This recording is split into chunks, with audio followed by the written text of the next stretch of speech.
powered by the same soil. He was 77 years old and swinging an axe at a car he believed would change the world, but by 1941, it was already too late. Something had happened 4 years earlier that buried this knowledge for 80 years. 4 years. That is all it took to erase a plant that had been American for 2 centuries. In 1937, the Marijuana Tax Act was signed into law. Notice the spelling, marijuana with an H. That was a deliberate choice. The word was Mexican slang, and Harry Anslinger, the first commissioner of the Federal Bureau of Narcotics, used it because most Americans had never heard it. If he had called the plant cannabis, every doctor in the country would have recognized it. If he had called it hemp, every farmer would have. By calling it marijuana, he severed the connection between a useful crop and the law designed to kill it. Before taking the narcotics job, Anslinger had publicly stated there was no greater absurd fallacy than the idea that cannabis caused violence. He did not believe it was a problem. But Prohibition ended in 1933, and the Department of Prohibition he oversaw was about to disappear. He needed a new enemy. Cannabis became that enemy. And he had friends who needed it, gone for entirely different reasons. William Randolph Hearst owned newspaper chains, timberland, and paper mills across the country. Hemp produced paper cheaper and faster than wood pulp. It was a direct threat to his business. The DuPont family had just patented nylon and a new chemical process for making paper from wood. Hemp fiber competed with nylon. Hemp paper competed with the wood pulp process. Andrew Mellon, the Secretary of the Treasury and the wealthiest man in America, had invested heavily in DuPont. Mellon was also Harry Anslinger's father-in-law. He had personally appointed Anslinger to the narcotics position. And then there was Standard Oil, the Rockefeller empire, built on petroleum. Hemp oil as fuel threatened the foundation of everything they sold. These men did not need to conspire in darkness. They had newspapers, they had Congress, they had the Bureau of Narcotics. Hearst's papers ran front-page stories connecting marijuana to violence, to crime, to racial fear. Anslinger testified before Congress with cases that had no medical evidence behind them.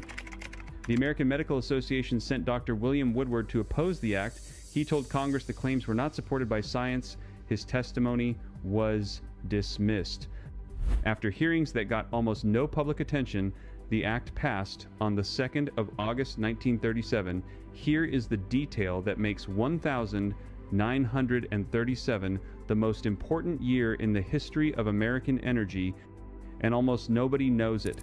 That same year, a fuel called Agrol was selling at 2,000 service stations across the American Midwest. 2,000 stations from Indiana to South Dakota. Agrol was an ethanol gasoline blend made at a plant in Atchison, Kansas, backed by the same Comergy movement Ford had championed. 2 blends were available. Agrol 5 had 5 to 7% alcohol. Agrol 10 had 12.5 to 17.5% alcohol. The plant had been financed by the Chemical Foundation and opened in 1936. By 1937, motorists across the heartland were filling up with it. The brochures said, "Try a tankful, you will be thankful." The fuel worked, it sold, customers came back. And then the managers of the Atchison plant started reporting something they could not ignore: sabotage, market manipulation, vicious infighting from the petroleum industry. Agrol sold for 17 cents a gallon, leaded gasoline sold for 16, a penny difference. The oil industry lobbied against every tax incentive bill that could have closed that gap. The American Petroleum Institute publicly attacked ethanol as inferior fuel.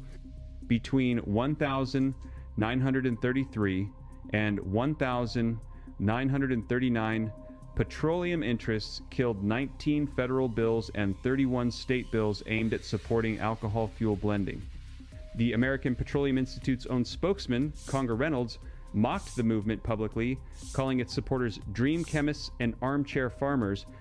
By 1939, the Atchison Agrol plant closed its doors. 2,000 stations vanished from the map. An entire fuel infrastructure, built by farmers, for farmers, erased in under 3 years. The only commercial plant fuel network in America was dead, destroyed in the same 24-month window that the Marijuana Tax Act killed hemp. Same war, same years, different weapons, same winners. But one community never stopped growing, and they never needed a single one of those stations. The Amish settled Lancaster County in the early 1700s. The first permanent settlers began planting hemp around 1710. By the 1720s, the Pennsylvania General Assembly was paying bounties for every pound of hemp produced fit for market. So much hemp was harvested that when Lancaster County was officially formed in 1729, an entire township was named Hempfield because of the vast quantities of hemp raised there. In 1818, that township was divided into East Hempfield and West Hempfield. Both names survive today on every road sign and county map. Historian Les Stark documented more than 100 water-powered mills that processed hemp fiber along Lancaster County waterways before 1870. The Ephrata Cloisters grew hemp. Susanna Wright grew it at Wright's Ferry Mansion. Edward Hand grew it at Rockford Plantation. The crop was woven into ropes, into canvas, into lamp oil, into paper. The word canvas itself comes from cannabis. That is how fundamental this plant was. When the 1937 Act killed hemp across America, the Amish lost a crop their families had grown for over 2 centuries. They adapted. They always do. They switched to tobacco, they expanded dairy, they grew corn and soy like everyone else, but the knowledge of what hemp could do never disappeared.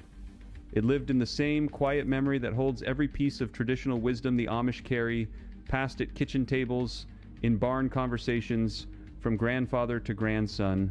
Other Americans forgot the plant existed. The Amish simply filed it away and waited. They are patient people. They have outlasted every trend, every fad, every government program that told them to change. And when the time came, they were ready before anyone else in the country. And when the 2018 Farm Bill made hemp legal again, the Amish in Lancaster moved fast. Reuben